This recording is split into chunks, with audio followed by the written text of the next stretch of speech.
Olá a todos, boa noite. Estamos começando agora mais um Espirited aqui no canal da Federação Espírita do Estado do Espírito Santo. Para quem não me conhece, eu sou Murilo Viana e hoje a gente vai conversar sobre um tema muito interessante que é o autismo na visão espírita. E vamos ter uma convidada muito especial que é a Isabelle Oliveira, né? Vamos chamá-la para entrar aqui na tela. Isabelle, seja bem-vinda. Boa noite, minha gente. Prazer estar aqui com vocês no Spirited hoje.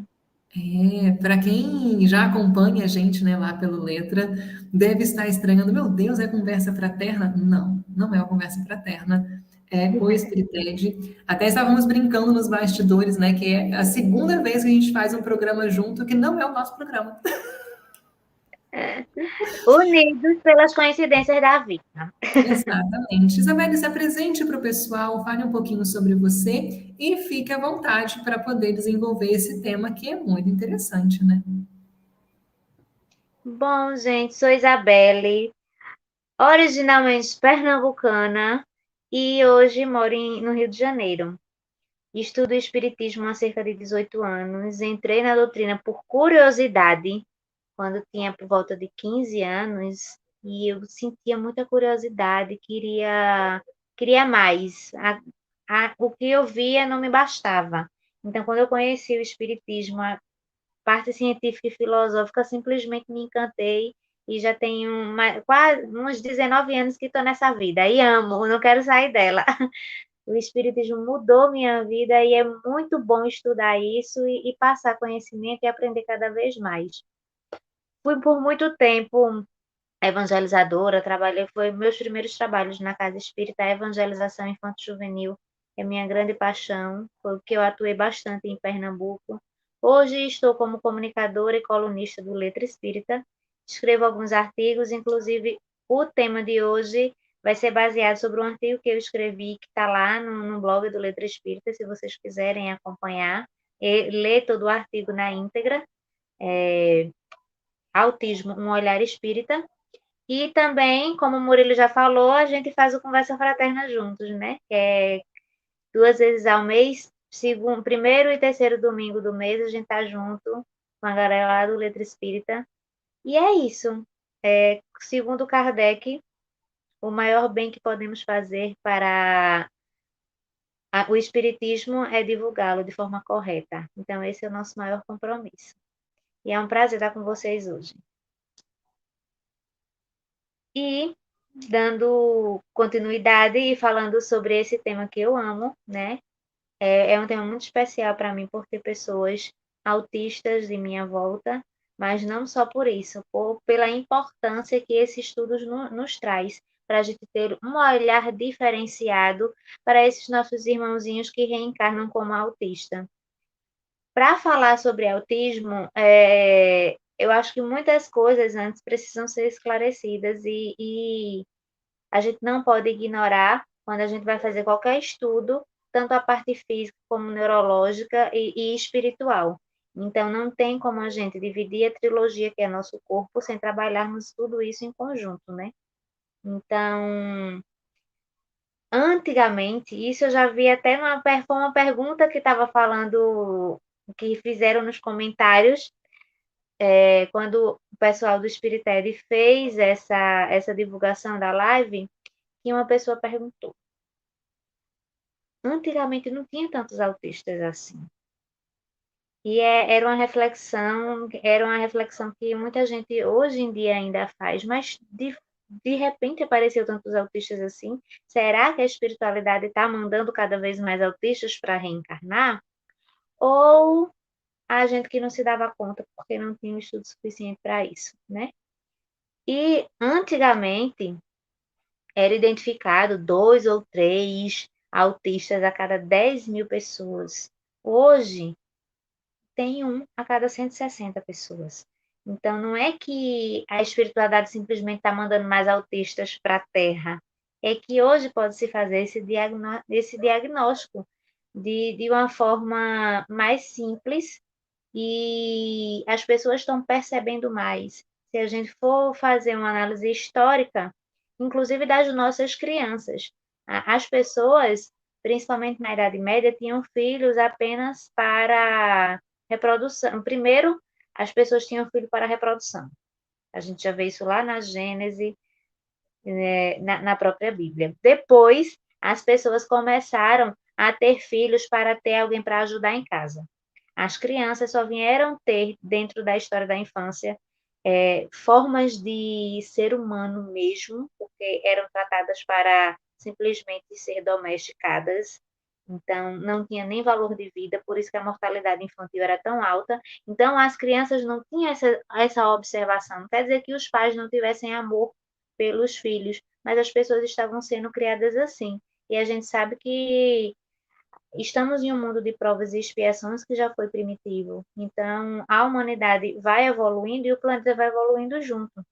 E, a partir do momento que, inclusive, a igreja se meteu através da pastoral da criança, teve esse ponto de guinada muito grande na história da infância, que fez com que olhasse as crianças muito mais como seres humanos que precisavam de cuidado. E foi quando a mortalidade infantil também começou a diminuir.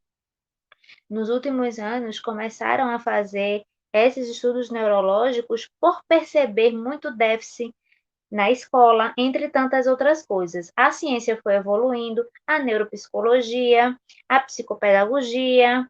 Então, essas áreas da ciência começaram a ter um olhar diferenciado e estudar muito mais essas crianças, que antes, me perdoe pelo termo, mas eram tratadas e eram chamadas de mongoloides, inclusive, né? Um termo muito pejorativo, muito feio, que não se cabe mais nos dias atuais para ninguém. E a partir do momento que esse estudo foi começando, foi dando continuidade e foram se aprofundando, então ficou mais fácil diagnosticar, inclusive já na infância, já na primeira infância. Quanto mais cedo se diagnostica um TEA, que é o transtorno do espectro autista, muito melhor vai ser para introduzir ele na sociedade e que ele possa conseguir conviver, que a grande dificuldade de um autista é a convivência. Essa é esse desenvolvimento social, dependendo do grau de autismo que ele tem. E é muito mais comum em meninos do que em meninas. É raro a gente ver meninas autistas. É muito mais comum em meninos. E por que um espectro? Espectro porque ele não é uma coisa fixa, fechada, e é só aquilo dali, como, por exemplo, uma virose, que a gente sabe exatamente quais são os sintomas, dor de cabeça, febre, coriza. Autismo não é isso. Autismo, ele tem muitos sintomas, cada caso é um caso, não existe dois autistas iguais, com os sintomas iguais, com o comportamento igual. Não existe. Cada caso é um caso, e ele tem vários níveis. Tem um autismo mais leve, autismo mais grave, que eu já vou exemplificar mais para frente. Mas por que tem que falar sobre tudo isso antes de entender o que acontece com o espírito? Porque não tem como a gente dissociar a matéria do espírito estando reencarnado. Precisamos desse corpo para poder evoluir.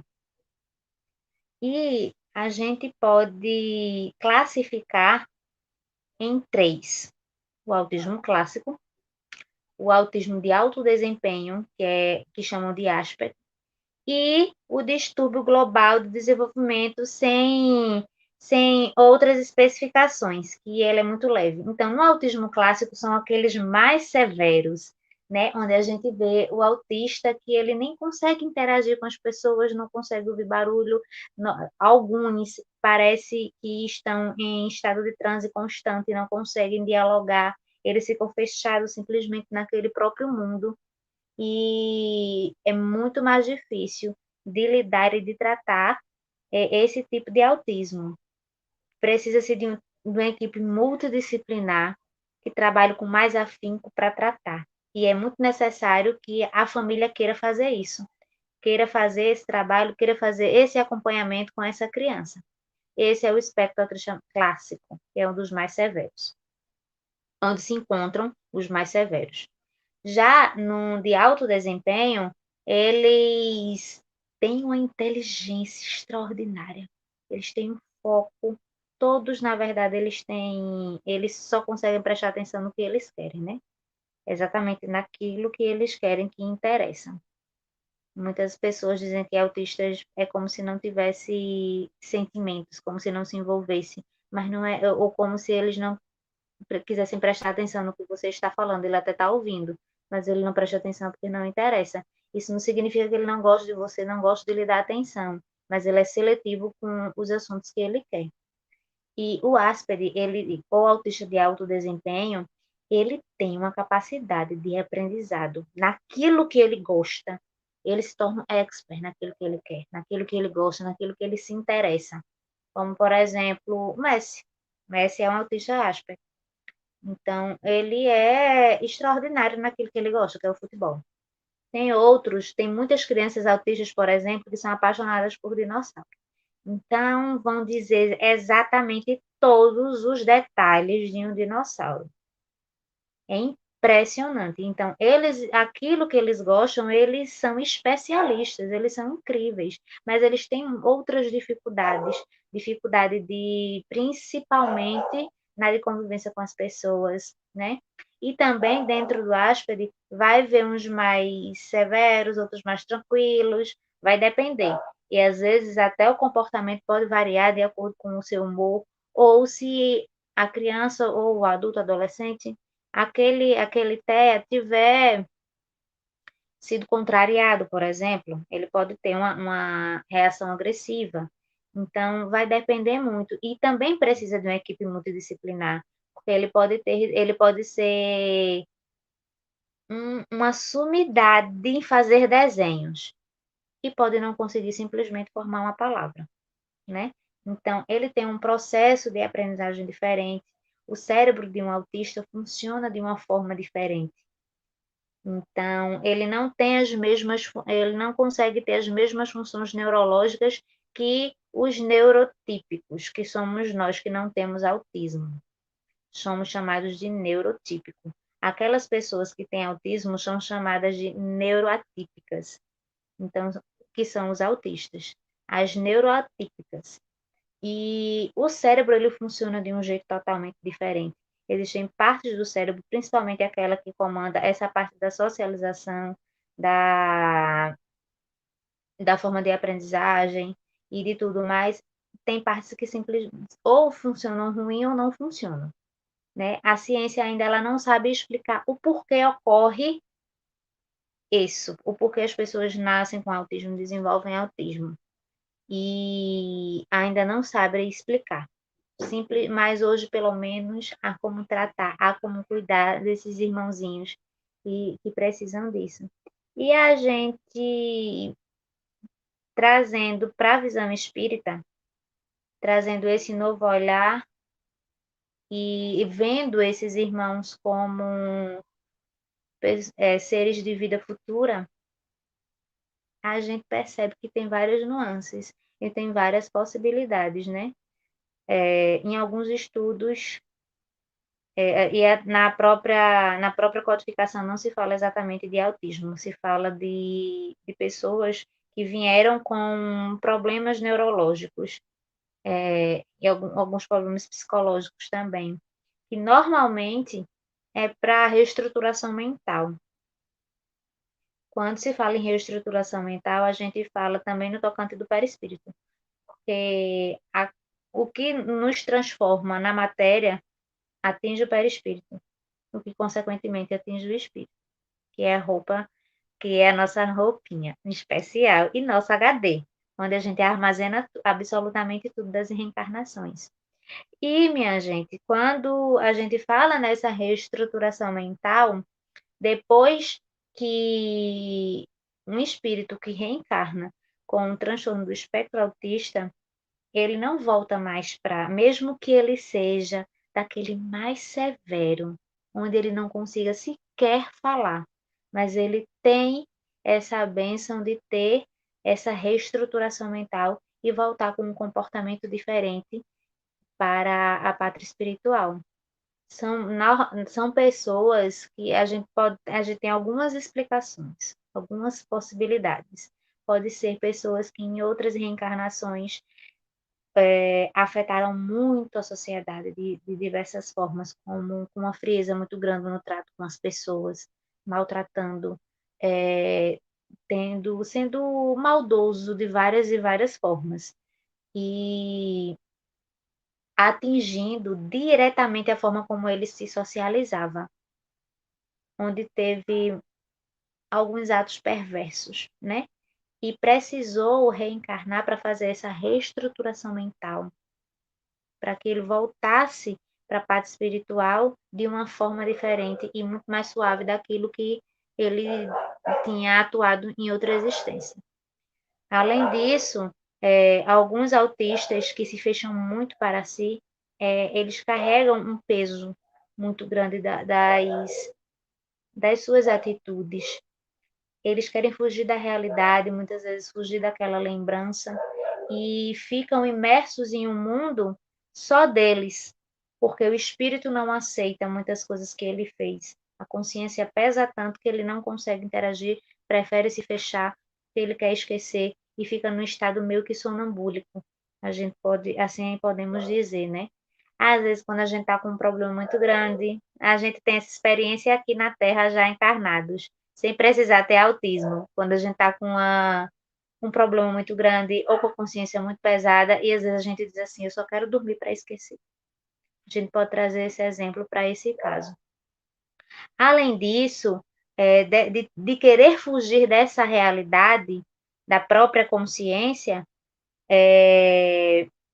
existe também o tipo de reencarnação compulsória, onde a reencarnação compulsória é quando o espírito ele reencarna meio que obrigado, ele não quer reencarnar, ele simplesmente tem que reencarnar, ele precisa disso. E nessas reencarnações compulsórias, o espírito ele se revolta e ele não quer conviver, ele quer se isolar. Ele não quer desenvolver uma relação social, porque ele está ali obrigado. Para ele é uma prisão e é ruim estar naquela situação, então ele não quer. Além disso, tem espíritos que eles vêm, são poucos, não são tantos assim, mas que ele vem com a missão de ser autista. Ele vem com a missão porque quando o autista ele tem um DNA diferenciado. E nessas mutações, quando eles conseguem trazer para a genética, né? No estudo da genética também explica isso, e a gente pode perceber, é porque senão eu teria que entrar numa coisa mais aprofundada agora, porque até a relação do magnetismo, ela influencia na hora da concepção desse ser, mas tem espíritos que eles vêm como autistas para poder fazer com que essas mutações genéticas disseminem, vão para seus descendentes e façam benefícios às gerações futuras, né? E a gente já viu isso em outras na história da humanidade. Não seria um caso extraordinário de acontecer, porque isso já vem acontecendo há milhões de anos aqui na Terra. Mas isso, o que é mais importante entender em tudo isso é que cá estamos todos para evoluir. Esse foi um meio com que a espiritualidade e o nosso bom Deus e justo encontrou de ajudar esses nossos irmãos para fazer essa reestruturação mental e poder avançar no seu processo evolutivo. Não significa que nós que não temos autismo somos melhores ou piores do que esses irmãozinhos, muito pelo contrário. A gente pode estar na mesma escala evolutiva, maior ou menor, isso não importa.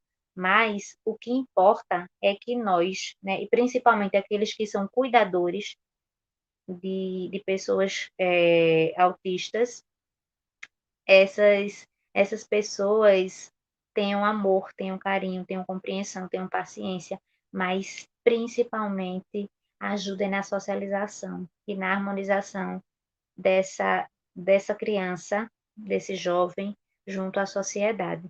A gente tem vários casos de crianças e jovens extraordinários que receberam tratamento logo cedo e estão trabalhando hoje em dia, estudam e transformaram suas vidas porque tiveram um acompanhamento adequado. Então, não adianta não querer aceitar, não tem, não tem, não tem.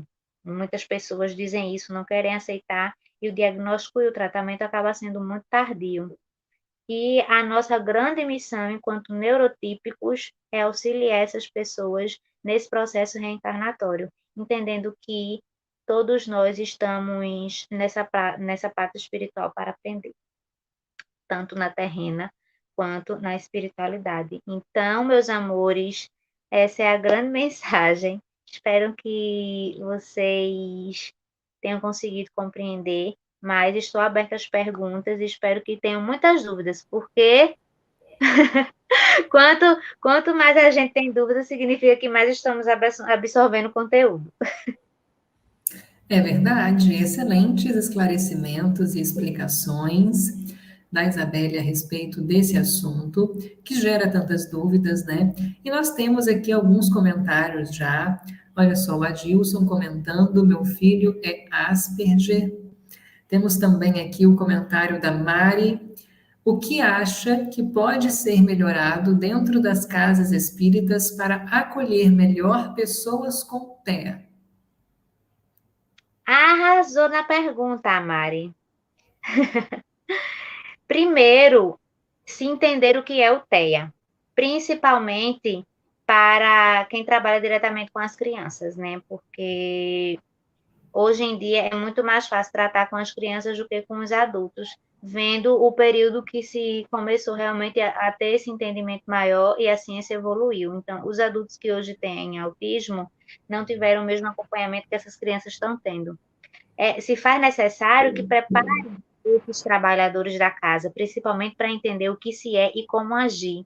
A partir daí, desse treinamento, dessa preparação, começar a atender e a fazer palestras sobre isso, a fazer informativos, a atuar dentro da casa espírita nesse processo de educação, porque tudo se transforma nesse mundo através da educação. Já nos fala Emmanuel e Joana.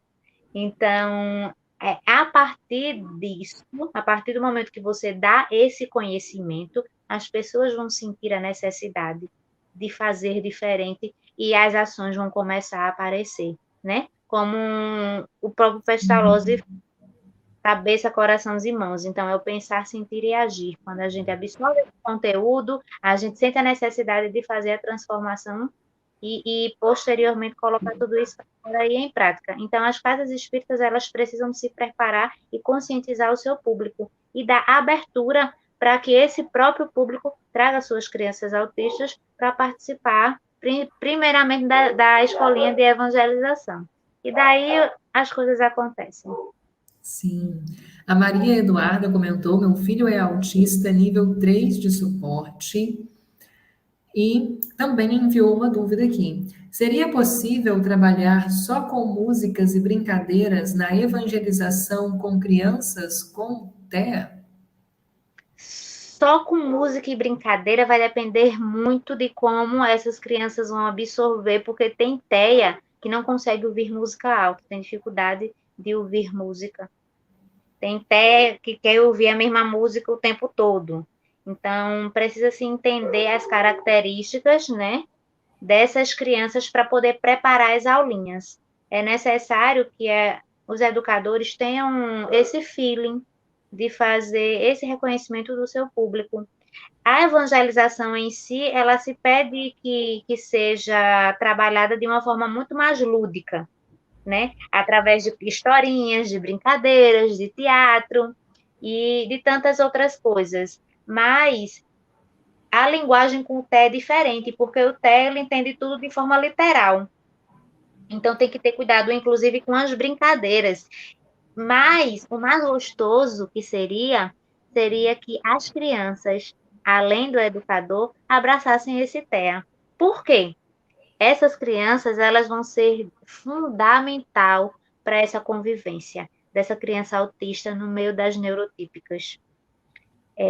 Se a educação espírita começar a abraçar desta forma, então a técnica ela vai fluindo de forma natural, mas vai depender muito quais são os sintomas dessas crianças autistas que estão participando da evangelização.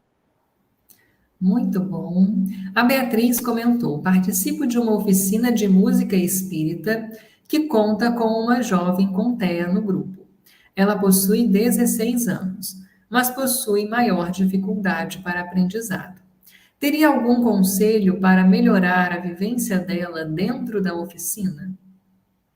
Sim, primeiro, se a galera da oficina tiver a disponibilidade, inclusive, de conversar com a equipe multidisciplinar, provável, não sei se ela está fazendo esse tratamento com a equipe multidisciplinar, que seria o adequado, mas existem técnicas de aprendizado diferentes. E se já tem esse acompanhamento, então, dependendo do caso dela, a própria psicopedagoga, ela tem algumas orientações para dar para o grupo. Olhe, fulana, ela consegue aprender melhor dessa forma. Ela tem dificuldade se você falar assim.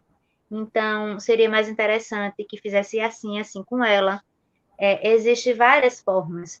Ela pode entender melhor de uma forma mais simples, ou ela precisa, ou ela tem dificuldade na escrita, não consegue. Para ela tem que ser de uma forma falada, ou ela tem que observar, você tem que mostrar fazendo. Então, vai depender muito da percepção de como a forma cognitiva desse autista trabalha, entendeu?